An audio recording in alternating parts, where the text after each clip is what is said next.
Nasha. Today we are going to discuss about present continuous tense. Kira-kira kalian tahu nggak sih fungsi dari present continuous tense itu apa? Ya, jadi tenses ini itu berguna untuk menjelaskan suatu kejadian atau suatu tindakan yang terjadi pada sekarang atau saat ini.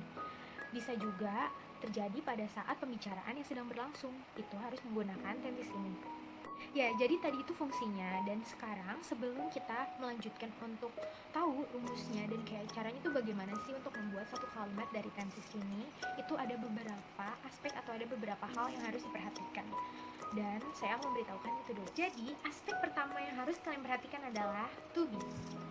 To be adalah kata bantu kerja yang menghubungkan antara subjek dengan predikat, yang mana dalam bahasa Inggris biasanya dikenal dengan menghubungkan ke adverb, adjective, noun, ataupun verb yang terjadi pada saat ini. Kira-kira to be itu terbagi atas berapa sih? Dan kira-kira apa aja? Jadi, to be itu terdiri atas 3, yaitu am, is, dan are. Am itu hanya untuk kata I, hanya untuk subjek I. Dan untuk is itu untuk singular subject, yaitu he, she, dan it. Dan juga bisa menggunakan nama orang ataupun benda yang bersifatnya singular. Untuk are itu adalah digunakan untuk you. Dan untuk plural subject terdiri atas we, they, dan nama-nama yang jamak, seperti nama barang yang jamak, books, atau nama orang yang jamak, seperti girls, boys. Itu dia contohnya. Aspek kedua yang harus kalian perhatikan adalah present participle plus ing, atau biasa dikenal dengan verb 1 plus ing. Jadi kira-kira verb 1 plus ing itu apa sih? Ya, jadi verb 1 plus ing itu kata kerja pertama yang ditambahkan dengan ing. Jadi ini kita tambahkan setelah kita menambahkan to be yang sudah kita bahas sebelumnya.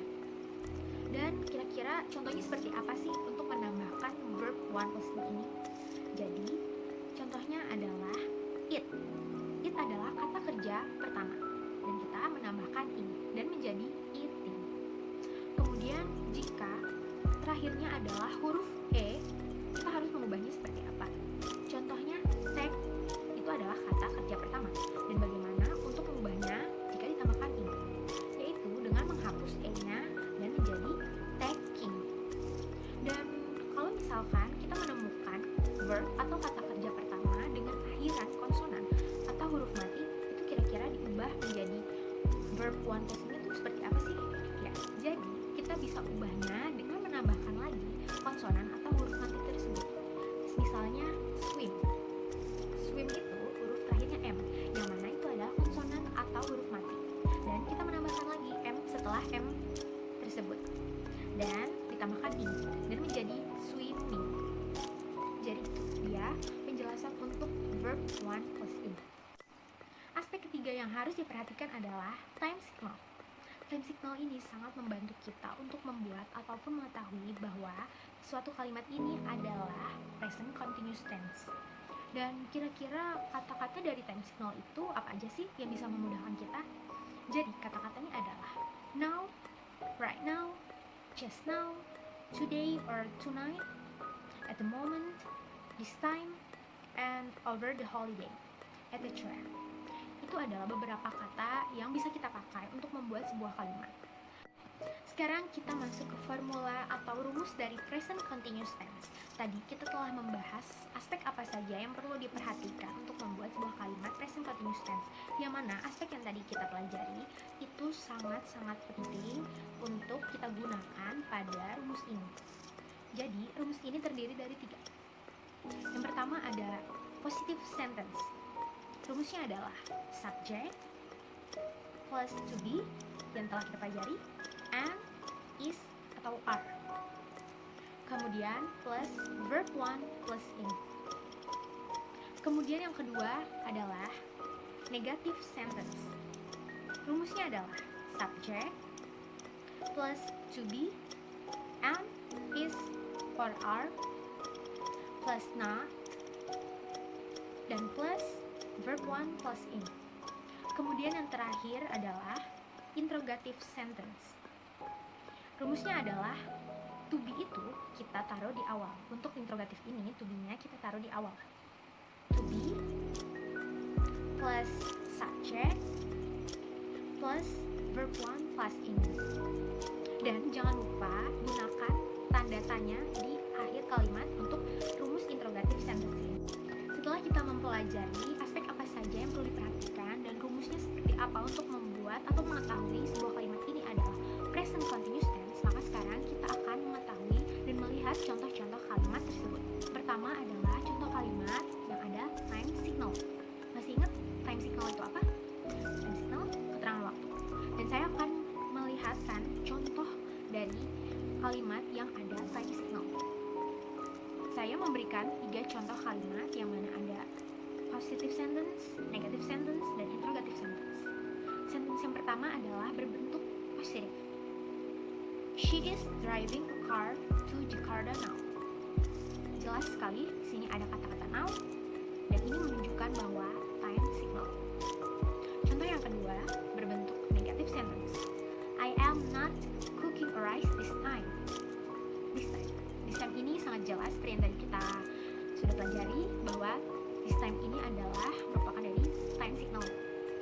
Kemudian contoh yang ketiga itu berbentuk interrogative sentence. Are you going to the beach over the holiday? Dan ya, over the holiday itu merupakan time signal yang mana sudah kita bahas tadi. Jadi 3 kalimat ini adalah merupakan dari aspek time signal. Kemudian contoh keadaan yang kedua adalah di mana membicarakan suatu rencana atau perpindahan dari satu tempat ke tempat yang lainnya. Jadi contoh kalimat ini adalah seperti kita ingin merencanakan bahwa kita ingin pergi ke suatu tempat, dan ini adalah contoh kalimatnya. Dan ini ada 3 bentuk, dari positive sentence, negative sentence, dan interrogative sentence. Contoh yang pertama adalah berbentuk positive sentence. Contohnya adalah Alpha is arriving on Saturday. Ya, jadi si Alpha ini sampai saat Saturday, hari Sabtu. Di sini ditunjukkan on Saturday-nya, dan dia sampai di satu tempat itu pada hari Sabtu. Contoh yang kedua berbentuk negative sentence. They are not moving to Bali this month. Jadi di sini dijelaskan bahwa mereka tidak pergi ke Bali atau tidak pindah ke Bali pada bulan ini. Di sini dijelaskan this month, dan ini sangat jelas ya kapannya dari rencananya itu. Kemudian contoh yang ketiga adalah is he meeting Shasha 7 o'clock? Dan jangan lupa tanda tanya. Ini berbentuk interrogative sentence. Jadi di sini dia bertanya apakah seorang laki-laki itu bertemu dengan Shasha pada pukul 7. Dan ini terlihat bahwa membicarakan suatu rencana atau suatu kondisi. Jadi itu contohnya. Dan ya, semua kita sudah bahas dari aspek yang perlu diperhatikan, kemudian rumusnya apa saja, dan kemudian ke contoh-contoh kalimatnya di setiap keadaan itu apa saja telah kita bahas di sini. Dan ya, hopefully you can understand it and always practice about this tense or another tense. And yeah, always practice and practice. Don't forget to practice because it is important to English study. Yeah, grammar is important for English study. Okay?